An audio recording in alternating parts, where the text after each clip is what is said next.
this week we're going to talk about this emotion, greed. Greed. This is, greed is one of those things it's one of the ugly emotions that personally I struggle with. For me, when I was studying in the scriptures, preparing this message, I was walking through. I was like, man, I don't struggle with this one. Like this ain't me. This ain't me. Maybe anger, that was me, but this one, this is not me. But as I kind of studied it more and more, I was like, okay, maybe there's some things that I need to get rid of, and it's just one of those emotions that's inside of us. It's the ugly part of us that we don't want to see. Now, I've been married for about 3 years now, and I didn't get a round of applause. Maybe, okay, all right. 20 years, okay. No, we've been married for about 3 years now. Jamie, she's in here. She's the one that was leading worship. I don't know where she's at. She's probably not in here. But we'll talk about that later. But we've been married for about 3 years, and man, marriage is awesome. How many of you in here, you're married? Okay, cool. Is there somebody, maybe you're engaged, you're expecting something soon? Okay. And so we've been married for about 3 years. We got in Gilroy. Yes, I make sure I get that right. In Gilroy, at the Fortino Winery, which is just a couple hours from here. And so Jamie and I got married 3 years ago, and we moved to Las Vegas. This is where I kind of grew up. And growing up in Las Vegas, it's Vegas. You know, what happens in Vegas stays in Vegas. I just actually came back from Vegas just this past weekend, but it wasn't like that. So don't get any ideas, okay? I'm a pastor, okay? And so we're in Vegas for a couple days. But when we got married, we moved back to Vegas, and she was in California for a couple years. We moved back to Vegas. I was on staff there at the church, serving as a youth pastor, as a youth leader. And so this is just new for us, right? We've been doing long distance, her and I, for about 3 years, doing long distance. And so I was in Florida. She was in California. We were dating long distance. It was rough. I will not wish that on my worst enemy, but we got through it. Come on, somebody. We got through it. And, man, it was a 2-hour difference as well. So I'm in college. I'm finished up my master's degree. We're just communicating on thank God for the internet, you know, for social media and for, you know, technology, or FaceTime. That's how we would connect. And so we got to know each other, you know, long distance, but there's only so much that you can know of each other through you know, technology. And so when we got married, we moved back to Vegas. We're living together, so I'm bringing all my stuff with me, all my luggage, everything that I own, I'm bringing it with me, and I'm unloading in the house. She brings all her stuff. You know, we got an apartment together, all right? We got an apartment together. We're enjoying life. And, you know, I know the altar, you know, what's mine is yours, what's yours is mine. That's great. I get that. But when rubber meets the road, when it gets practical, it's harder, you know, to like believe it and to live it out. And so there's some things that are mine, there's some things that are hers, you know. I just feel that way. Like that's my snowboard. Like you don't touch that. Like no one touches that, right? It's in the corner. That's mine.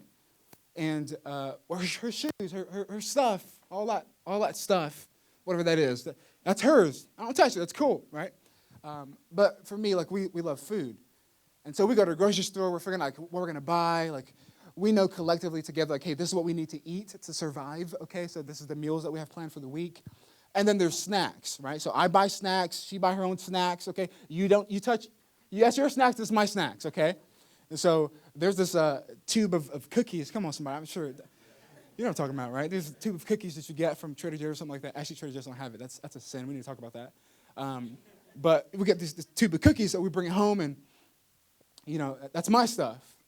And so I bring it home, and I put it inside you know, get a scoop out, 4 or 5 batches, and put it on 350. You know what to do. You've done it before.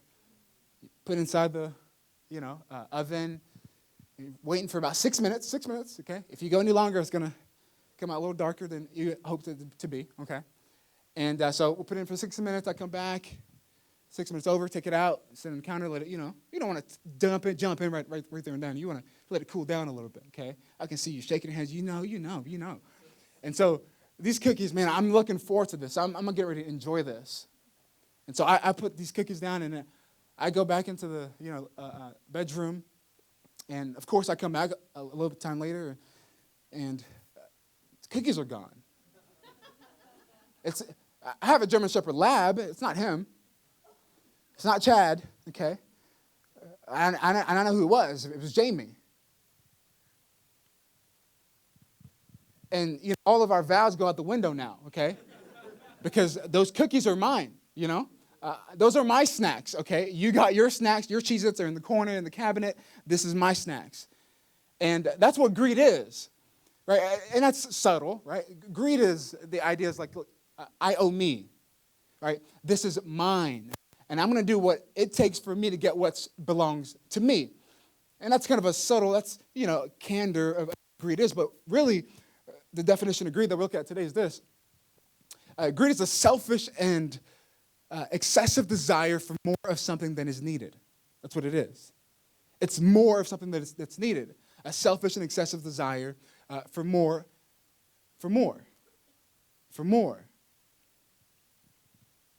And there's nothing wrong with more. Okay?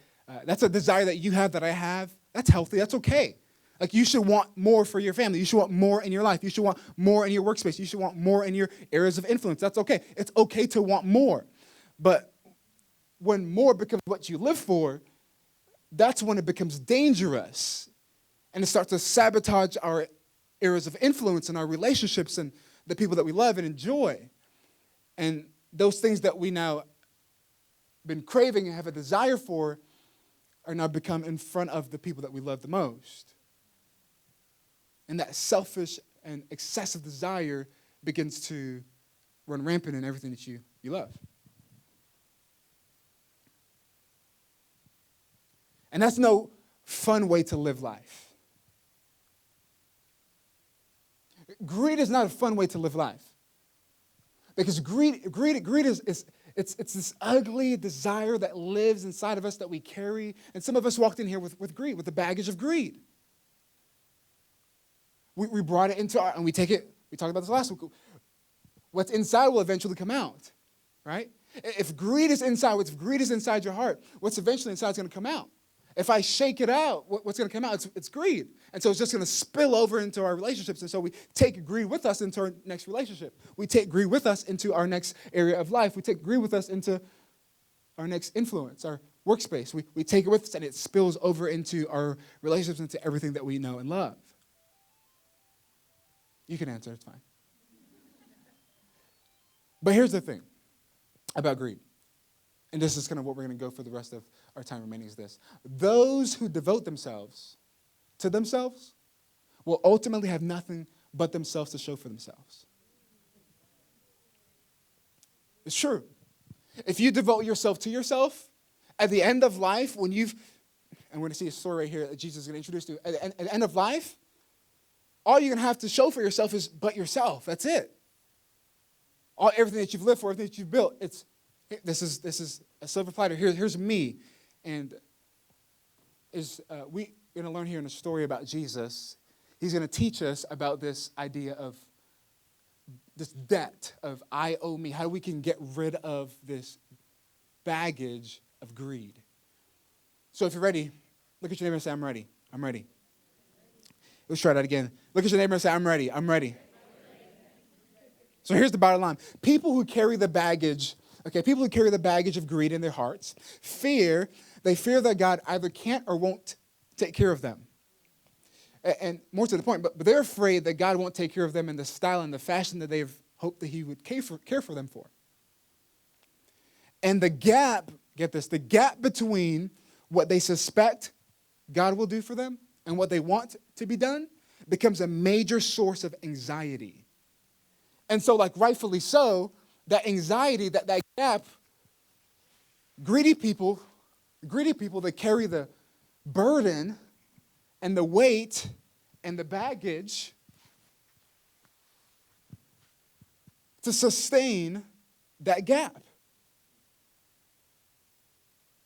Because what they suspected God to do for them and they want to be done for them, it's anxiety, it's fear, it's this baggage that we're carrying. And so what we do is we shoulder that burden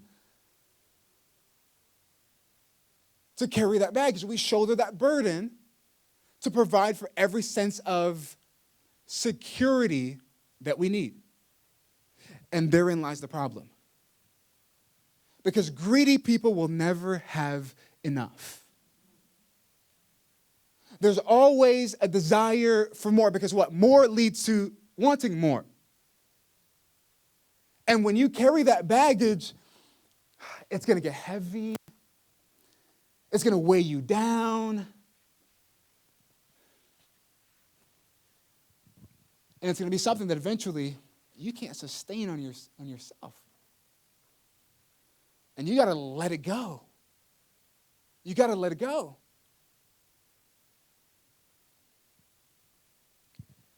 So, I know some of us in here might be thinking, well, I know you're new at this pastor thing, but I don't struggle with greed. That's not me. That's not me. Okay, that's the 1%, right? The 1% that takes from the poor, right? That's them. They're the ones that struggle with greed, right? These guys, they have all this money, these coins in their basement, is swimming in money. Like that's those guys. That's not me. That's the 1%. But the thing about greed is, it's so subtle. Like greed hides itself behind good things. Things like, for example, people will say this all the time. They say, well, I'm not greedy, I'm just cautious. Okay? I'm not greedy. I'm not greedy. I grew up poor, and I'm never going back there. I'm going to be successful. I'm going to set myself up for success with my family. Look, I'm not greedy. I'm not greedy. I just like the finer things in life. And it disguises itself and it hides behind good things. And all those, check this out, all those things are good things. Like money, that's a good thing. Sex, that's a good thing, right? Food, a desire for food. Those are all good things, but too much of a good thing can become a bad thing really quickly. And when that becomes a bad thing, it's not healthy. And those are all good things. But too much of it could become a bad thing. And Jesus tells us how we can get rid of this baggage of greed.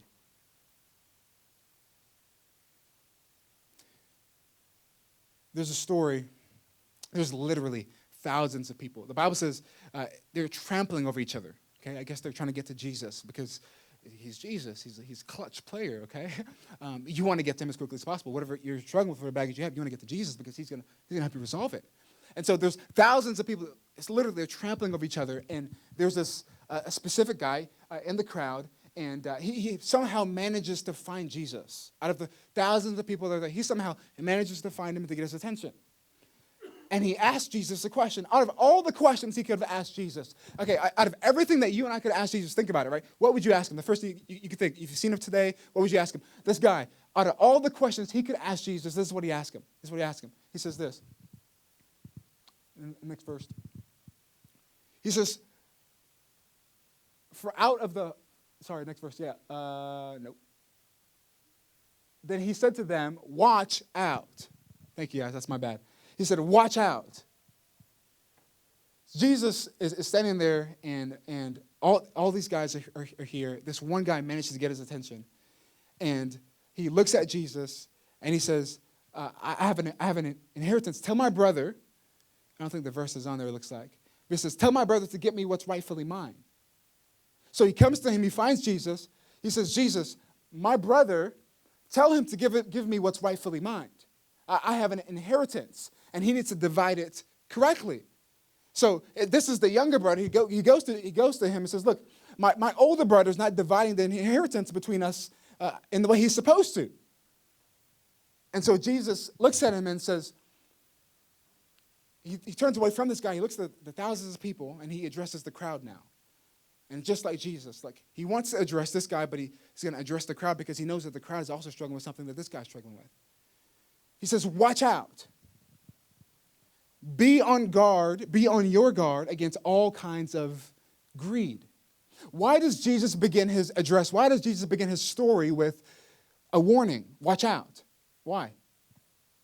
It's because he knew back then what we're beginning to discover. Is that when greed takes up real estate in our hearts, when it takes up space, when it takes up territory in our hearts, what happens, it's easy. Greed begins to live there, and it goes to live there for years undetected. Jesus says, look, watch out for all kinds of greed. Money, power, wealth, sex. Look, the desire for the excessive desire for these things. He says, watch out for all of it because it can disrupt you, it can disorder you, it can cause chaos to your life. He says, watch out for all kinds of greed. Then he said this to them. He launches into this parable that he's about to share with this man in this crowd. He said this to them. He told them this parable. The ground of a certain rich man yielded an abundant of harvest. So this rich man, this story, this is a fictitious character that Jesus is talking about. So he says, there's this rich man. He comes across an abundance of harvest. Okay, so he expected a certain amount of crop to come in, but he got more than he expected and needed. So he's become wealthy. He's got a lot of harvest. He's got a lot of crop that he didn't expect to come in, and now it has arrived. And now he's figuring out, what do I do with all this?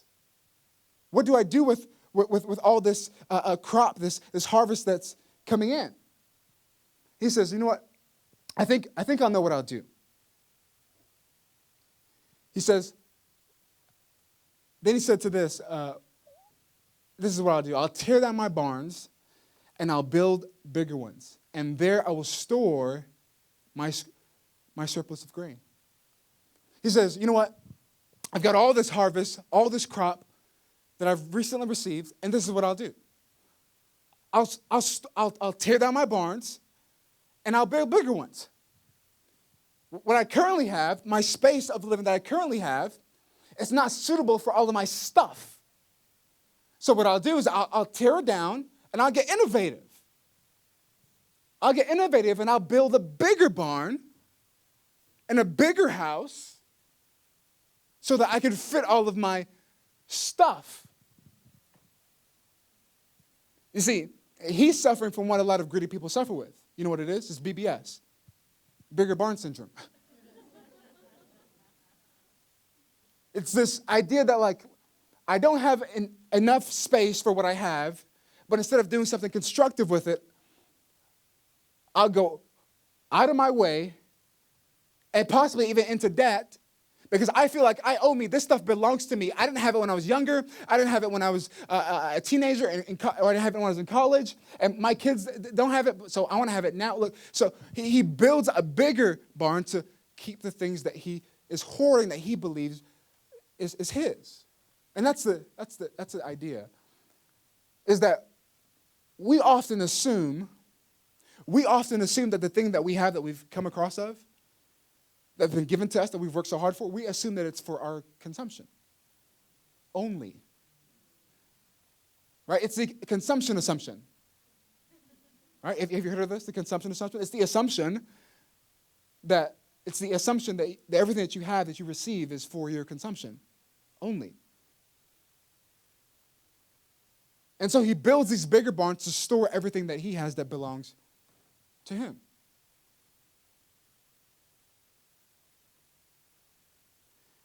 And he's devoting himself to himself. He's storing, he's hoarding, he's keeping what he believes he's owed, what he deserves. And Jesus, watch out, be on your guard against all kinds of greed, because he knows we're all susceptible to this. Because life does not consist in the abundance of your possessions. But doesn't everybody know that? Right? Doesn't everybody know that your life does not consist of the things that you have or do not have? Right? Well, no. Everybody doesn't know that. And yes, there are some people who believe, they believe that what you have or what you don't have basically summarizes who you are as a person. And Jesus, look, he goes in to uncover what fuels greed. He says, look, it's not in the abundance of your possessions. It's not in the abundance of what you have or don't have. And so he tells them this parable. Now, I'm curious. I don't know if I'm going to get much hands, but I'm curious. Is there anybody in here who grew up on a farm? All right, I got someone in the back. 2 people. Oh, 3. Okay, awesome. Give it up for my farm people. So as you know, not you, but you, as you know, in an agricultural society, man, it's difficult, right? To be a farmer, to be a gardener. That's very hard. It's very difficult because I don't know. This is just what I've heard. But it's your job as a farmer. Correct me, okay? After the service, well, wait for a couple days afterwards, okay? But how it works is, in agricultural society, like it's your job as a farmer to be both what? Skillful and faithful, right? It's your job to be faithful to your garden, okay, to your farm, to tend to your crops. That's your job.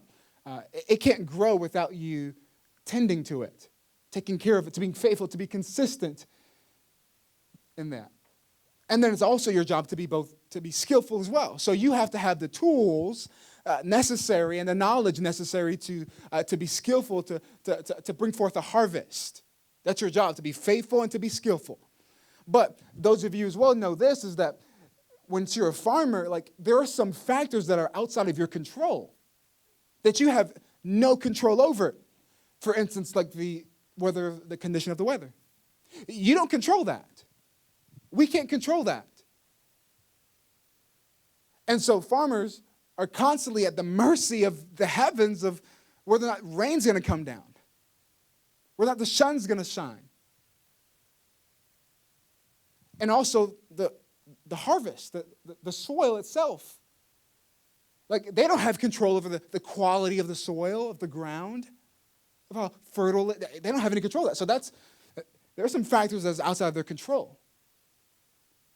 And so they sit back and they're constantly at the mercy of these factors that they have no control over.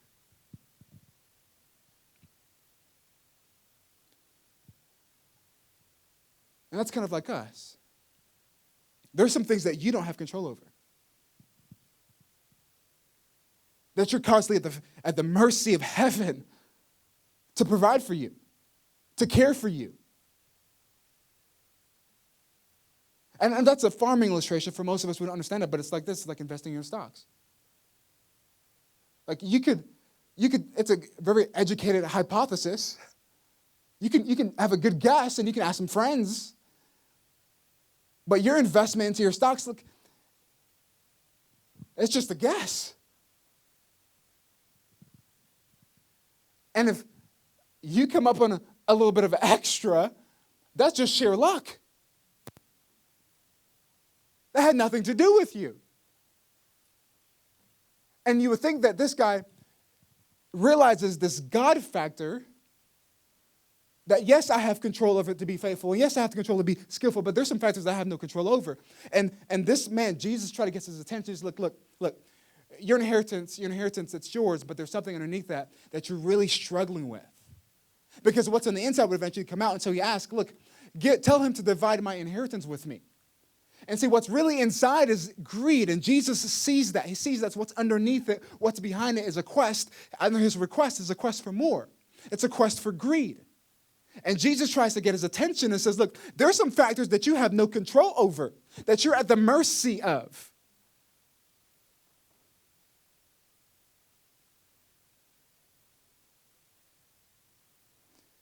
And so this man thought to himself,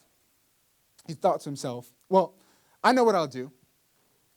I'll build bigger barns so that I can store all of my crops, so I can hoard my harvest. And the question that you and I should be asking, this happens all the time. I don't know about you, but it's for me, at least, is when I have less, when I don't have more that I want, I always ask the question, why don't I have more? Right? Maybe if you're a Christian, you ask God. Maybe if you're not, you're going to say, look, you ask your friends or you ask yourself, like, why don't I have more? For me, I ask God, why don't I have more than I have? But it's funny because maybe you've experienced this too, but when we get to the other side of more, we never look back and ask ourselves, why do we have more? It's always, why don't I have more? But we never ask ourselves, why do we have more? And so this man should have asked the question of himself, is he should have said, Lord, what do you want me to do with my extra? Lord, I know you've blessed me. I know you've provided for me. I know I have enough by my means to provide for myself, to provide for my family. If he has a family, he has enough. But he should have asked the question, Lord, what do you want me to do with my extra? We never ask that question. I don't ask that question. I don't know about you, but how about you? See, like this farmer or like this landowner, I always know what to do with the extra. I always can come up with a plan to know what to do with the extra. Oh, I'm going to get some new kicks. I'm going to go down to the mall. I live on Bay Street, so I go to It's Sugar all the time. Right? I can always come up with a plan for the extra. And this guy, well, you know what? After all, I mean, I earned it. Therefore, I deserve it. So I know what I'll do. I'll store it.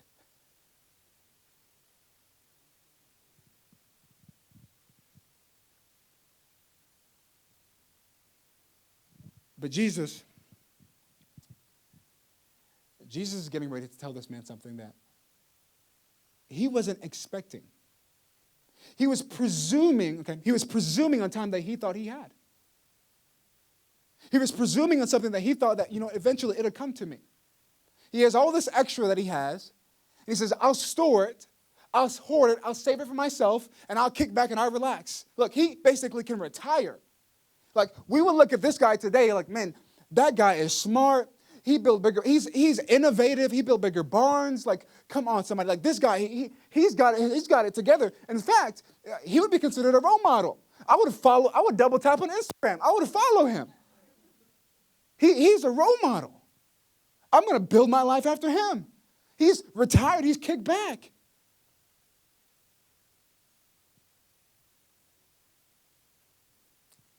But Jesus is getting ready to tell him something that he wasn't really expecting. He anticipated the future for more. He planned ahead for more. He built bigger barns for more. But what he didn't anticipate in the future is that God would require something of him. God, before his stuff will run out, his time will run out. That's oftentimes what happens, right? We think that our amount of stuff is equivalent to the amount of time that we have, or how much we could be a jerk to people. Because I drive this kind of car, because I have this kind of house, because I have this much money in my bank account, I have the leverage and the ability to say what I want to you. And he's about to run out of time before he runs out of stuff. This is what the verse says. It says, take life easy, right? Eat and drink and be merry. But God said to him, you fool. And this is kind of almost, it's almost like a hysterical fool. It's like, well, you're kicked back, that's great, you're relaxed, but you're a fool. Here's why. Because this very night, your life will be demanded from you. Then who? Then who will get what you have prepared for yourself? Then who will get what you've prepared for yourself? And this man is kicked back, and he's thinking that he has enough time because he has enough stuff, and his stuff is equivalent to his time, and his stuff is equivalent to who he is as a person. And so Jesus, God, this is by the way, this is the only time God refers to someone as a fool in the Bible, and he says, your life is going to be demanded of you. I'm going to require something of you. It's funny because I'm not sure if you guys know this. Maybe you heard of it. I've recently I've seen this epidemic, like, in America. And more so this past weekend I've been studying for the message. I see it even more and more. But there's this, I don't know if you know, I don't know you want me to tell you, but wait, I'm getting there. There's this epidemic in America. It's insane. It's everywhere. Like, when you leave here, you'll probably see it. Like I did. Like, I went to Vegas. I saw it. Came back here. I saw it. I didn't look for it, but there it is. But did you know that for the, I don't know, about 327 million people that live here in America, in the U.S., Did you know there's 58,000 storage facilities in America? 58,000. That's a lot, okay? For the amount of people that we have, that's a lot of store. These are not just like boxes. These are not just units like 324, 320. No. These are facilities. These are organizations, actual facilities. There's 58,000 of them in the U.S. Guess how much Europe has? 2,400. Europe, that's double the size of America and more. And they have 2,400 storage facilities in comparison to our 58,000.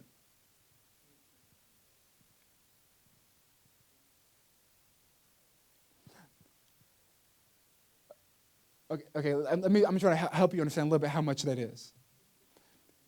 It's 58,000 storage facilities is more than 4 times. I've done the math. Okay, 4 times more than Walgreens, Walmart, CVS, Starbucks, 7-Eleven in the U.S. There's a Starbucks in every corner, okay, somebody? There's a CVS on every corner. And there's 4 times more storage facilities in the U.S. than there is a Starbucks, a Walmart, a CVS, a Walgreens, a 7-Eleven. That is a lot of storage facilities. You see, if there's anybody that struggles with greed, it's this culture. It's you and I. It's us in this room.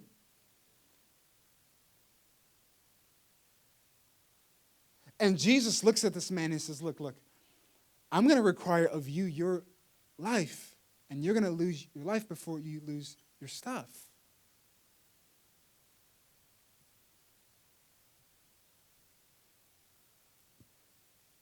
But you know the only appropriate response to a heart full of greed? A heart that's carrying all this baggage of greed? You know what's the only response for that?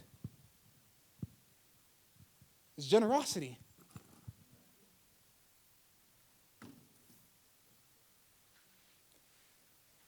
I'm just going to give it away. That's the only response that's appropriate for a heart full of greed. If you want to get rid of the baggage of greed in your life, that's taking time from your family, and we kind of disguise it, don't we? We kind of disguise it. We say, no, I'm just working hard. No, I'm just going to climb the corporate ladder. No, but you're robbing your family from time. You're robbing your relationships. You're robbing your children. And you're just disguising it. And the only appropriate response to a heart full of greed is, look, I'm going to give it away. I'm going to be generous. You know what generosity is? Generosity is this. It's giving something and expecting nothing in return. That's what it is.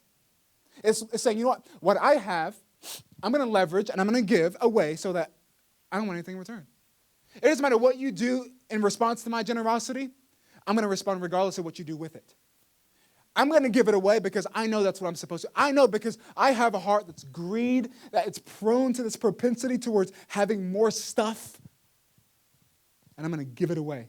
I'm going to be generous. I'm going to give it so I expect nothing in return of you. And that's the only proper and appropriate response to a heart full of greed. When I was in Vegas this past weekend, a friend of mine was getting married, and we kind of grew up together. And him and his beautiful now bride, man, they've been dating for a while. And just to see them get married, and I was there to perform that ceremony, and it was just a beautiful time seeing them together. I was in tears. There's a lot of friendship there. And after the ceremony, they had the reception at his uncle's place. His uncle worked for Oracle, and he's now retired. I got to talk to him for a little bit, and this guy, I mean, his house is beautiful. It's a 2-story, 4-bedroom house. It's huge. sitting on like 3 or 4 acres. And Jeffrey and Nadia had this ceremony there. And it was just, we walked in, everything was beautifully set. There's a basketball court down there. There's a yard for all the tables were set up. And then there was a flight of stairs that leads up to the actual back door where Jeffrey and the bridal party sat. And it was just a beautiful wedding in that space that his uncle allowed them to use. And so I was talking to him for a little bit. And I said, man, so you're retired now? He's like, yeah, I'm retired. He's just about 50. I'm like, well, thank you so much for letting them use this space to celebrate this new chapter in their lives. And I said to him, I said, now that you're retired, what are you going to do? He said, well, I want to keep doing things like this. I want to keep leveraging what I have for other people. I want to open up my space. He said this, I feel the most joy when the things that I have is not mine.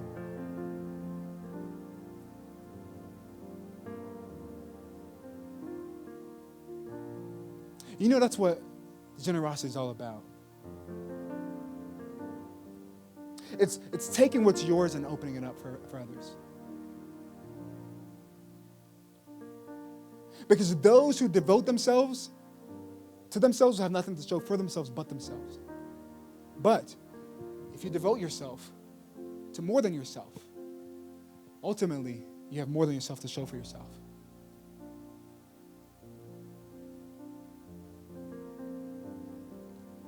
I remember when I was a little kid, and I'll close with this.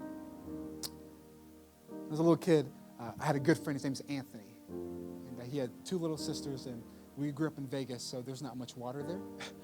But we would go to Southern California with our families, and we would go hang out on the beach. And whenever we go to the beach, there's a couple things that we only did. There's about 3 things we did. We threw a football around, we played basketball, or we built a sandcastle. And so Anthony and I went down to Southern California to the beach, and we're really young. And so early on, the first thing we did, we got there, we built a sandcastle. Because what you did as little boys, you built sandcastles.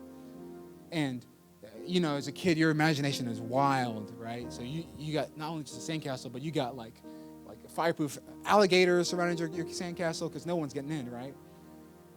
And so we built this awesome sandcastle. We go play ball, I think it was. Maybe I think we're playing basketball or football.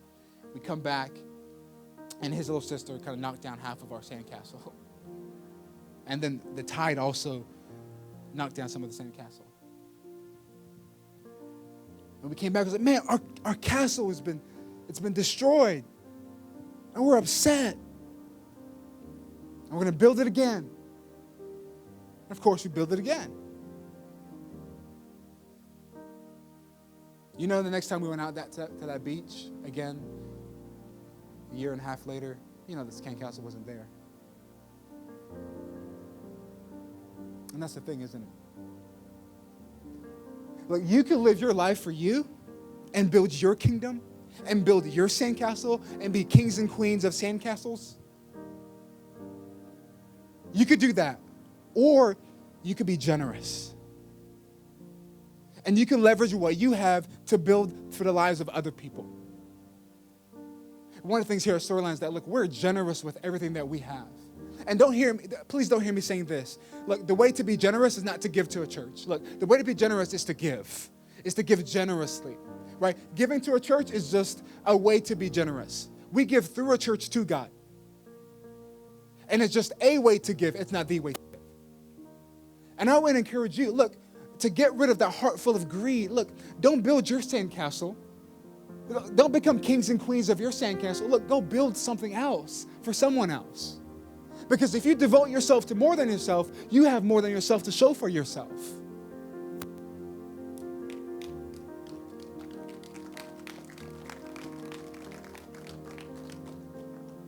So let me encourage you today,